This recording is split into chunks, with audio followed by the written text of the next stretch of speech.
hello everyone. Good evening and welcome to your weekly CMLL show here at BC WrestlePod. My name is Mikey, and as always, I am El Jefe and I run the ones and twos. And joining me this lovely Wednesday evening, of course, is the one and only Papa, who is here to once again to, talk about some lucha libre goodness with me. Yeah, it's been an interesting week. I am currently in a new location. More on that information a little bit later. But yeah, and we are here specifically to talk about the Friday, June 12th edition of CMLL, specifically so yeah, I'm ready. This is gonna be fun and yeah. So before we get started, though, really quickly for our intro, as everyone knows, you can find us pretty much almost every day of the week. I mean, if you hit those notifications, we go live everywhere, and you can watch us live on your favorite streaming platform, or you can watch our edited video that goes up the next day on our main YouTube channel. We got social medias at BC WrestlePod, where you can find the report cards and clips and other fun stuff. And we also have a merch store, bcwrestlepodshop.fourthwall.com. And last but certainly not least, we have a coffee bot. It's going to help us pay for these pay-per-views over the summer. So it's the calm before the storm, because so far summer isn't jam-packed yet like it was last year. But I am waiting, because as soon as I say that, then tomorrow I'm going to wake up to the announcements. There's like 18 more pay-per this summer. I'm like, no, but I'm excited. We going to talk about everything. But yeah, so without further ado, let's get into it. So last week I had mentioned, when we were covering the second show from our doubleheader last week, I was talking about how last week's show felt like everything was off the wall crazy. I felt like we were in the land of delusion. It is crazy. I will say that it wasn't as crazy this week. But also, be honest, when we get to you, I swear we just up the ante, and I'm gonna break it down further when we get to your championship match for the Ring of Honor tag team title. So it's just like, what is happening in Mexico right now? Everyone is just doing insane things. And I'm here for the entrances, but I was like, what is going on? I will also say this show was a little interesting too, because a good chunk of these matches were for one fall. So I was just like, because I'm used to us having 2 out of 3 falls a good chunk of the time, but a lot of the matches were 1 falls, and we'll get into it. But without further ado, let's go ahead and let's just get into it, right? So we kick things off of this particular episode of CMLL, and this is a Relevo Sencillo match, a una caída. Of course, this is our opening match. This is Del and Pantera Jr. taking on Raider and Vegas. I have to say, the juxtaposition of the ring gear between the band and then Raider and Vegas are so vast on the opposite side of the spectrum of fashion. Of course, the Panteras, they are channeling their inner, like, animalistic panther and cat aesthetic. And then out here, Raider and Vegas Dipper look like they just walked out of a 50 Cent music video, especially Raider with, like, the bullet vest that he's wearing as well. It's insane for sure. But as far as the match goes, I thought this was really fun. I kept laughing every time that Vegas ended up doing something, and so did Raider. I was like, there was a lot of showboating here, and it was kind of great. I'm not gonna lie. It was really, really fun to watch. So, but yeah, this again, openers, they usually set the tone for us, and it was a really, really fun one for sure. Papa Oso, what did you think of this opening bout? I loved it. I thought it was fun. Vegas is new to me, so that's always exciting. So I love seeing new people that at least new to me people. And so that was cool. And love the entrances. I thought after this match, I wasn't this match did not set me up for what we got, which is not a bad thing. I just was like, oh, okay, here we go. It's gonna be another, chill, fun, cool Mexico lucha libre evening. And it felt, and again, not a bad thing necessarily, it felt very Americanized, which threw me off a little bit. It pulled me out of my normal. This is gonna be. I'm so excited to see this again. I enjoyed the whole evening, but it was just very much like, why are we Americanizing things? No, I feel that I felt like this particular night, there was a lot of, like, Westernization, specifically American Westernization Mhm. in our matches, again, because like I said, we had a lot of matches that only went for 1 falls, and they crammed in a lot of stuff because we had some visitors from AEW, but we also had some visitors from New Japan as well, and again, that's setting up everything that is going to be happening this Friday, specifically for Fantastica Mania with Mexico and Japan sending over folks, but we'll get into that when we do the preview. I will say that this match and the next match felt the most CMLLs because it was our crop of people that we usually see. And then from the third match on is where we like felt like an SNL skit, be like, and guest starring. Yeah. Well, after these first 2, and I agree with you, I mean, it felt like they were trying to cram a whole lot into this night, you know? So, I didn't enjoy it as much as I normally enjoy CMLL, did not enjoy it. It was less than I normally would be like, "What?" And I was like, "Oh, okay." After the 3rd match happened, I was like, "Okay, that's cool, whatever." And then when it started to it was the same, it was like cookie cutter from that point on. To me, that's when I was like, "Oh, I see. We Americanized it because we've got other people, or Westernized it because we have other people here." As opposed to bring those bitches in and make them fight your way. I would much rather see New Japan or AEW or whoever the hell's coming in step into a lucha libre ring and fight like a luchador. Yeah, and I have to say, I feel that New Japan stars, they do a better job of adapting to the style, but again, CMLL and New Japan have that partnership where each promotion will send their stars over to whether it's the Japanese stars learning something like the lucha libre, like Yave style of wrestling, and then CMLL stars either going to New Japan to Stardom to learn the Japanese strong style of wrestling. And I feel like I will say, I feel that some AEW stars that we saw tonight, they get the memo. Like, especially when we get to the Amazonas, I feel like specifically Thunder Rosa gets it. But that's because she has that experience wrestling in Mexico prior to joining AEW.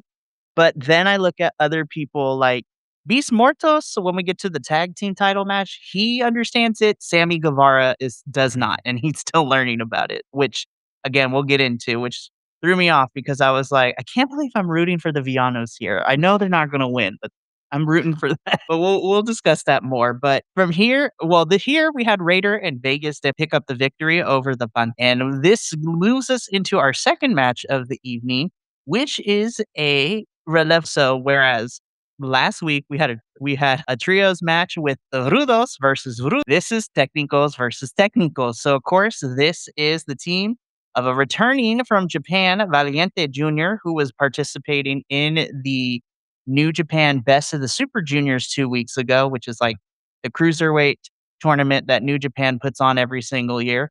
And he was teaming with his stablemates of Max Star and Futuro Sonos, so the spaceman essentially. And then on the other side, you have the other technical team of Stigma, Arc, and again, like I said before, this felt like a very CMML match. I was like, this is a fun trios match. And funny enough, this was one of the only matches that was 2 out of 3 falls, like the traditional Yep. style of CMLL matches we got. And this was I really the know. only one we got. So I was like, yes, there it is. Yeah, CMLL and bringing this is these. and this is why I thought, "Oh, okay, it's gonna be a normal night," "Okay, I'm excited. I can't wait to see what the AEW New Japan folks do in this. This is gonna be so fun. I can't wait to see a 2 out of 3 fall, whatever. I can't wait to see New Japan do that, or I can't wait to see AEW folks do that." And then we didn't get that, and it really kinda bummed me out. And it was like, if it's like, if only future you knew. Yeah, right. I wanna preface by saying this, right? In no ways was the show absolutely bad because I have seen No. lots worse in other places, but it did felt very thrown off from, like, the standard of what we're seeing and not, like, in a way that was, like, super fun. Some parts of it were fun, and like I said, some people got the memo, other people's did not. It was a very up and down night in terms of, like, I guess, like, the magic that CMLL brings. I don't know. If you it This is Yeah. the most westernized I have felt so far in this year so far for CMLL. Can I say it felt less like culture and tradition and more like commercialization. It felt like it I think the best way to describe it is I felt, and this is no shade because we cover a lot of stuff, but it felt like I was watching one of the weekly, Like, for example, we can use this because you were part of those teams. It felt like I was watching a regular weekly episode of like a TNA or an NXT, where it's like, yeah, this was fun, but it felt like more of a TV production than me taking peeking behind the curtain and watching like Arena Mexico go off like we know they do. Right. I agree. But other than that, going back to this particular match, again, this is the most like standard CMLL that we got this whole entire night, which was a lot of fun. And I think because both teams were Technicos too, we got to see more high flying than we usually do because again, our Technicos in CMLL tend to be the more high flyers and then the Rudo tend to be more power and to the mat based kind of stuff. And so to watch everyone kind of do flying things was really fun and I really enjoyed it. And yeah, I was like, you know what? All right, let's see how the rest of the show goes. Like, I know we got a lot to go into. As someone who watches all these promotions, we're going to see how the rest of the night goes. But yeah, this was the most CMLL type of match that we got. And of course, it would be, and I said their faction name wrong before as I have my notes up. So that's Valiente Jr., Max Star, and Futuro would pick up the victory over Lana, so that is Stigma. And again, this was a fun match. This is the most CMLL match that we got this week. And with that being said, let's get into what started our. We got special guest stars. This is the rest of the show because we got different people from different places. Some people did their job correctly. Some of them just need a little more seasoning in terms of the fitting in here. So we're going to start with this one, which was the Amazonas action. And I was just like, yes. I was like, these girls got the memo. Thunder, you got the memo. So, of course, you had the Technicos, so AEW's Thunder Rosa, and reminding folks that she also has a dual contract now with CMLL. And so she is getting paid by both companies to be here and also being that bridge between them. So that's cool. And she was teaming up with Yuvia and of course, they were taking on Love this particular match. And my gosh, what a setup. Of course, you have the brick house of Miss Olympia. You have Keira and of course, making it back to Arena Mexico, who we have missed dearly.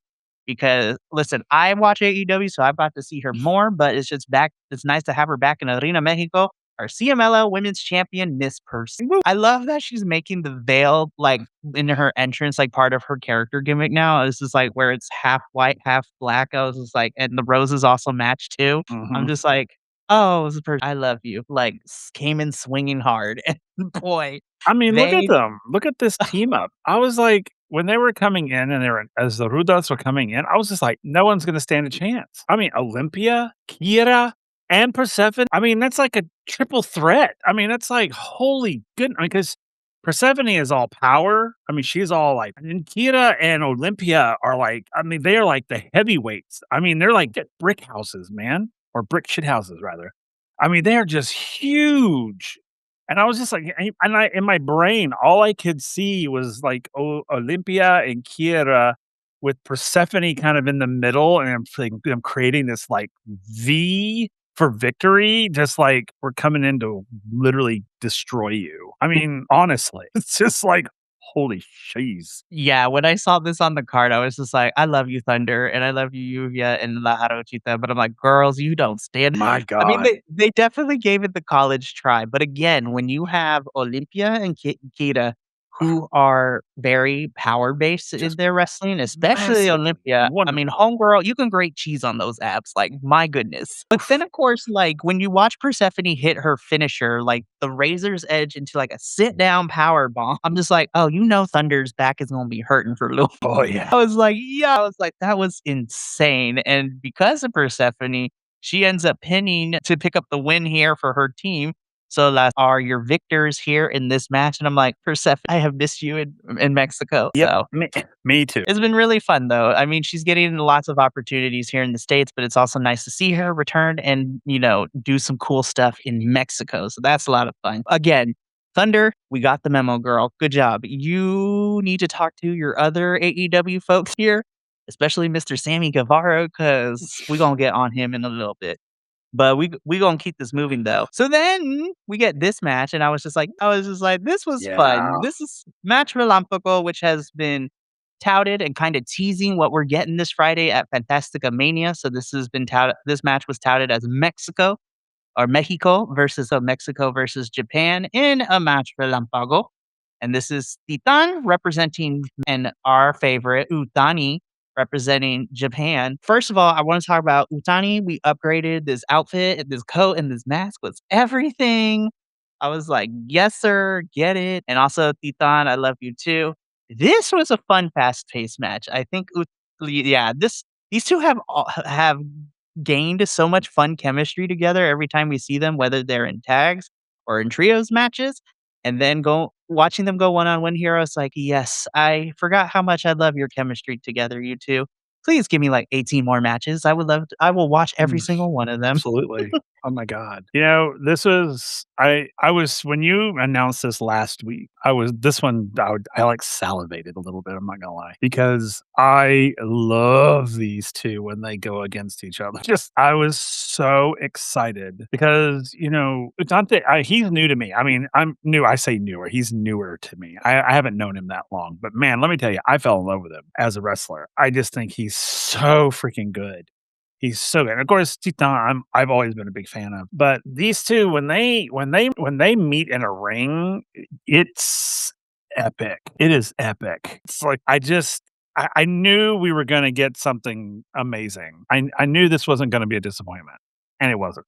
At least not to me anyway. No, and it's a fact that since the beginning of this year and seeing how much CMLL has featured Utani this year too, it's again, not to go back to other things, but there is a reason, and it's really fun to see him being able to be featured more, especially since, when we did our end of the year, when we talked about our wrestlers to watch in 2026 for them to have really good moments and stuff like that, you picked Uthani as we were starting to get to know him, and the more we got to see of him, we started to like what he was doing, and now I was just like, yeah, he's a central figure, and I love anytime he pops up on the Friday shows. It's so much fun, and then, of course, I'm a big fan for the longest time, but that's also because I've been following him in New Japan as well, so it's really fun to watch, like, the wrestlers who are able to cross and forth, who are wrestling in both companies because it's really fun, but yeah, this was a fast-paced match, there was lots of false finishes. This was so much fun. Titan does pick up the victory over Utani, but again, this was a little preview because we're gonna see these 2 as well as some other folks this Friday specifically, with CMLL and New Japan going at it, and we're gonna talk about that at the end of the show. So I was so excited because I was like, this match made me was like, okay, it's been a weird night, but you know what? We're getting into the groove of things. And I was like, "Okay, I'm here for it." And then I came crashing down. And that sounds really bad, but let me tell you why. So I gotta set this up though. So this is for the ROH. So this is for the Ring of Honor Tag Team Championships. This is LFI, which is Yon Ingornables. And this, of course, is the champions of Beast Mortos and Sammy Guevara, both who are in AEW and Ring of Honor, because Ring of Honor is part of the AEW umbrella of companies that are underneath the Tony Khan umbrella. So that's a lot of fun. And then they were taking on the challengers of Stuner and Hijo de Villano Tres. Now, before we get into this match, though, last week the Villanos came out with shiny hats. One of them came out with a guitar. I was just like, it cannot get any weirder than that. And boy, did they hear that from me. And the Villanos decided to be like, oh no, we're gonna make it even weirder. Because then when these 2 came out in their entrance gear, I'm just sitting here and I'm looking at both Junior and Hijo de Tres, and I'm sitting here and I'm just like, "What is this? Like, did we just walk off the Yellow Submarine? Like, we're looking like Sergeant Pepper out here. Like, what is happening, you guys? Like, who let them listen to the Beatles?" I That is what it was giving me. I was just like, "Who raided the Beatles closet?" Yeah, this is kinda when it started going a little downhill for me. It got off the rails during this match, honestly. It did. I was just like, "Okay." I mean, I didn't not enjoy this match, but I didn't enjoy it as much as I wanted to. Does that make sense? It's 'cause Yeah, no, I understand where you're coming from too. And I think let's see if we can, because I think we have different reasons as to why we weren't vibing with this match.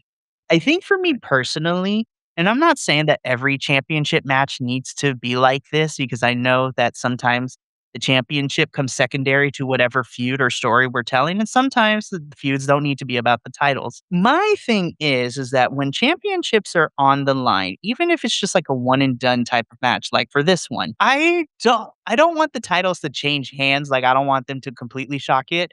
But even though I knew that the Villanos weren't going to win, you have to make if there's a championship match, there has to be you have to make me believe during the match that there is even like a 5% chance that the title might change hands.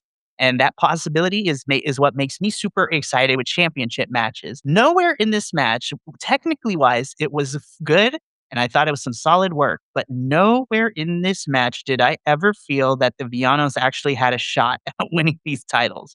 They weren't squashed, but there was nothing during this match that made me believe that, like, oh man, maybe they will give the titles to the Villanos for a little bit. I was just like, there's nothing in the story of this match that told me that the Villanos had a shot. They gave it their best try, but I was like, there is no way. And this match did not make me believe that they were going to win in any capacity. And to me, that's the worst thing that, for me personally, as a wrestling fan, that's what bothers me the most. I'm not expecting, the underdogs to always win, but there was nothing in this match that made me doubt myself. I was like, no, they're gonna win. Like Sammy and Mortos are gonna win. Like, and then the match itself was good, but I was like, nowhere in this match did it tell me that they were gonna lose these titles. Yeah, I think we're kind of the same because I felt that there were no stakes. The stakes weren't high. It was like, oh, it felt like a technical match. It's like, just go through the techniques, show us the mechanics. That's all we need to see. And it was like, okay, which we saw. Like as you said, the technical aspects of it were pretty solid. But never once did I feel that the stakes were high enough. I mean, like, the Beast and Sammy over there, they were just doing the thing because they knew they weren't gonna lose. I mean, it was like and you could tell, It, they were it a felt little like on the it felt like they were moving in cruise control, I think, if that makes yeah, any sense. yeah, because they knew they weren't gonna lose. So, it was like they weren't trying. That's what I felt. I felt the Villano I felt they were trying, but I felt that Beast and Sammy, they weren't. They were just in autopilot, that bugged the crap out of me. Because then I was like, "Is this what it's gonna be Mm-mm. for the rest of the night?" And that this definitely was the downer in the sense because I was like, we have one more match to go. And I was like, you know what? It was kind of up and down for a little bit, but I was vibing with most of the show. And this really kind of threw me out of it just a little bit. I was like, oh, well, that's kind of a bummer. So I'm just like, dang it. Well, to nobody's shock and chagrin, Mortos and Sammy do retain the Ring of Honor Tag Team Championships. And as somebody who also covers the Ring of Honor pay per views, I'm just like, we've been saying this for a long time. I love Martos and I love Sammy, but those titles needs to be taken off of them like now.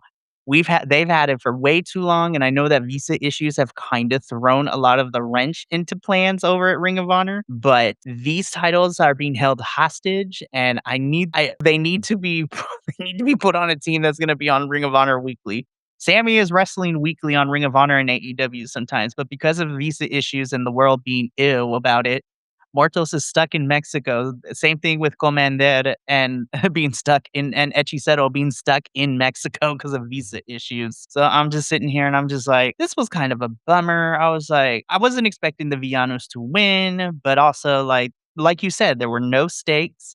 The match didn't make me believe that there was a chance that they were going to win. So I was like, this is a bummer. And it really took me a little bit out because then I had to try to figure out a way to get it back for just in time for our main event, which was, again, this is setting up everything that is happening this Friday. This is our main event for this particular episode of in a trios match that is setting up the Mexico retirement match coming up this Friday. We have New Japan legend himself, Mr. Tiger Mask, teaming up with AEW's Commander and, of course, one third of Sky Team here in CMLL Neon. And they were taking on the Rudo team of Black Tiger, Timo Guerrero, and Nario. Barbo has been really going back and forth these last couple of episodes. It's been really cool. It's been fun. He's like, he's gonna be a technical one week. Now he's gonna be a Rudo. It's been interesting. I will say the best part is Ultimo Guerrero when he got into the fan off. Everyone, when he did the arms up, Neon was like, yeah. When Guerrero did it to the crowd, boo. Yeah. I was just like, this is great. And listen, I know Tiger Mask is old. He's getting up there. Like, he's going to retire very soon. So I'm like, he's retiring in July in New Japan. He's been doing this forever. So I'm not expecting him to go ham and cheese, if you will. I will say I did find enjoyment in this match because, again, Black Tiger, who is, the moniker is now has been taken on by Magnus of CMLL. He got the blessing to become Black Tiger. And I did enjoy this for what it was. I wasn't expecting it to be a barn burner. Again, Mystico was in Japan this weekend, wrestling at the New Japan show. And so he wasn't here. But I thought this was a fun enough match. The crowd was into it. This was the send the crowd home happy match. I was just like, yeah, I'll take it. It wasn't as bad.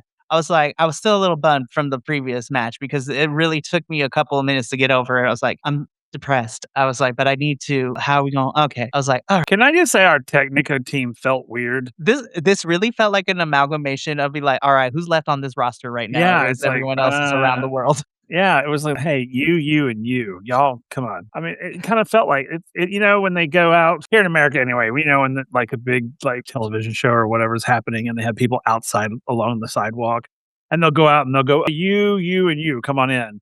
That's kinda what this felt like. This is like, all Literally, right, how many? I was like, all right, which of you is not going to AEW or New Japan or anywhere else this week? I also feel like this was a weird setup because technically the Mexico retirement match for not Black Tiger, for Tiger Mask is happening this Friday. So I felt like, okay, this is a setup, but this felt like a weird setup of this amalgamation of yeah. people. Don't get me wrong.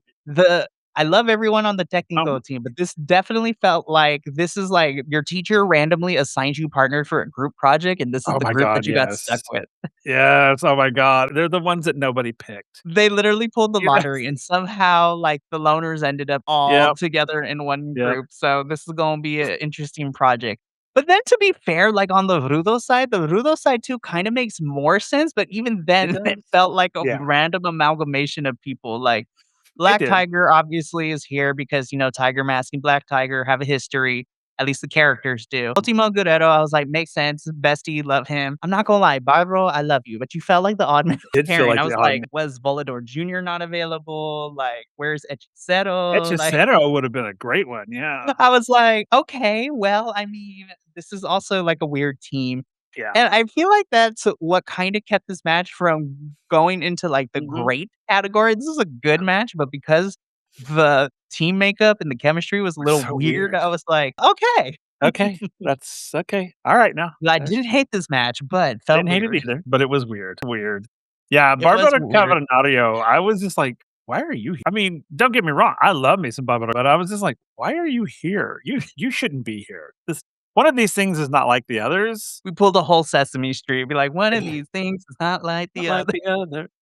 I mean, seriously, and I agree with you, like, Guerrero would have been great, I was like, "I guess he or wasn't available this week but he's available in this Friday."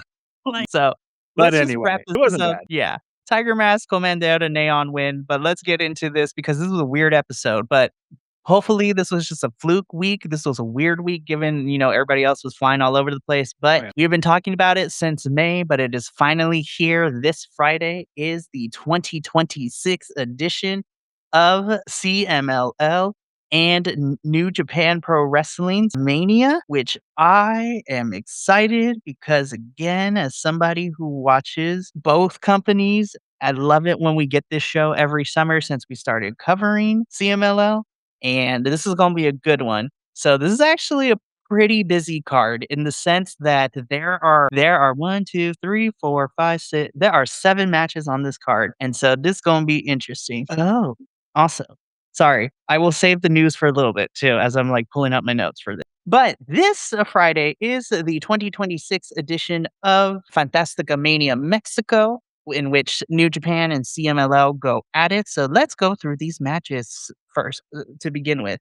So kicking things off this Friday in a Primera Lucha, Mexico versus Japón, you have Valiente Jr., Futuro, and Max Star taking on the team of Okamura and Shoma Kato. So that's going to be fun.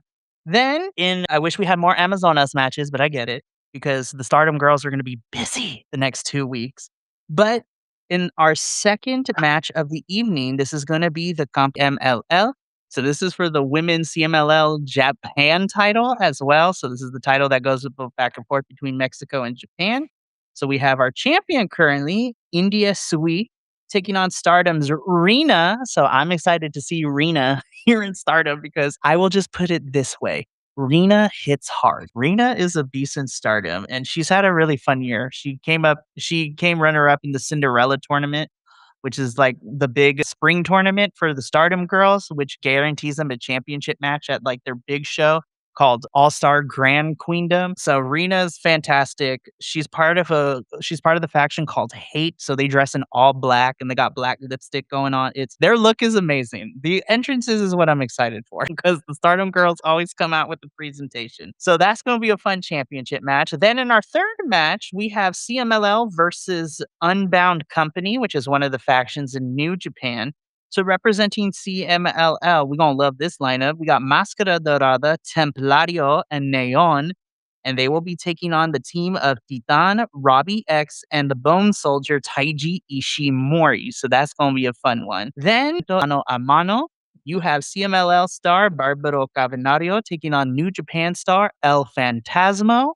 So that's gonna be a fun one too. Then for the CMLL tag titles will be on the line as our champions. Oro and Roja will be defending the titles against New Japan stars Sonata and Dick Togo. So that's going to be an interesting match. Yes, that is his name. I will say this Sonata is going to be fun. If he comes out the way that he did at the New Japan show this weekend, dressed like he just walked out of the Lady Gaga Abracadabra music video. We're gonna be here for it. Yeah, I'm so ready. I'm excited to give you all this lore next week. So that's gonna be fun. Then in the Lucha semifinal and Relevo, so in our semi-main event, we have representing CMLL, we have Los Guerreros, so Ultimo Guerrero and Gran Guerrero, which I'm excited for. I'm like, I've missed you, my thicky boys. So they will be here. Then we will be taking on Shida and Hechicero. So again, dual contracts for New Japan. It's gonna be fun. Also, I sense some setting things up for AEW's pay-per-view of Forbidden Door, which is incorporating CMLL, New Japan, and Stardom talent with AEW. So that's gonna be fun. Then in our main event, this is the retirement match here in Mexico, at least for Tiger Mask. So this is the team that makes sense, by the way, for the Technicos on this one. You have Tiger Mask, Mystical, and Blue Panther. So that team makes more sense than what we got this past week. And they're taking on the team of Black Tiger and Volador Jr. I'm like, these teams make more sense. So yeah, so this is going to be a really fun card. I always look forward to Fantastica Mania. And then a little bit of news really quickly. So as I was pulling up my notes, CMLL has just announced that. So I announced it earlier this week on our AEW show, but AEW is going back to having Grand Slam Mexico in August, excuse me. And since they're doing Grand Slam Mexico, that means that the CMLL crew and the AEW crew will once again cross pollinate and we will be reviewing the show together as it is incorporating both AEW and CMLL stars. But what makes this more interesting, that show is on Wednesday, August 5th. They just announced that August 7th, which is 2 days afterwards, and we'll get ready for this because this is our favorite time of the summer too. The men's Grand Prix is back. And it Ooh, is happening Friday, August 7th. And I'm just like, yes, the men's Grand nice. Prix is back. Yeah. So, for Oh, those of yeah. you who are not aware of the Grand Prix, specifically the summer one, this is the men's one. So, this is 10 CMLL stars and 10 wrestlers from other companies around the world in a 10 on 10 elimination match. Oh, I'm so excited. I can't wait to So see. good. I'm excited to see who is going to be participating. And Yes. usually we have to wait until the end of August, but the fact that it's beginning of August, which is leading into, from the Grand Slam Mexico AEW show between AEW and CMLL, I'm just like, we're going to have a busy week and I'm here for it. So yeah, but no, August 7th is the Grand Prix. And I'm just like, I'm trying to remember. I don't think we did a watch along for the Grand Prix, but I'm excited to watch it though. But I got to get my notes ready because I'm like, I'm excited, but I got to keep track of who eliminates who. That's the only downside of the Grand Prix. I'm like, all right, so who comes in when, who gets eliminated by who, making sure, like, I'm excited though. This is going to be fun. So that is everything that I have. So that brings us to the end of Los Lobos de la Lucha. So I know, sad. But me and Will will be back here next Wednesday, same time. And this will be the final show for June because then the following week we will be going dark as I will be on vacation. So I'm like, I'll be gone for a week, which means that I apologize in advance. But when we come back so next week we have a show, and then 2 weeks later we'll be back. And so when we come back after I come back from vacation, It's another double episode. So I'm like, well, it's going to be fun. But I'm excited. This is going to be fun. I'm happy to officially be on summer vacation. So Mm. now I'm like, I don't have to go to work and pack my classroom and clean out everything. Now I can just, I don't know, be lazy, I guess. Anywho, but Will and I are going to get up on out of here. But thank you so much for tuning in from all of us here at BC Wrestle Pod to you at home. Remember, take care of yourself, love one another, stay iconic, and more importantly than anything, you always deserve to finish your story. I'll see you. I'll see you Friday for our TNA post show. But until then, and until next time, peace. Thank you so much for tuning in to another Vibe Tribe production. What's gonna happen next time? Well, you're gonna have to tune in to find out. But until then, remember, take care of yourself, love one another, and as always, make sure that you keep the good times rolling. Thank you for being here, and we'll see you next time.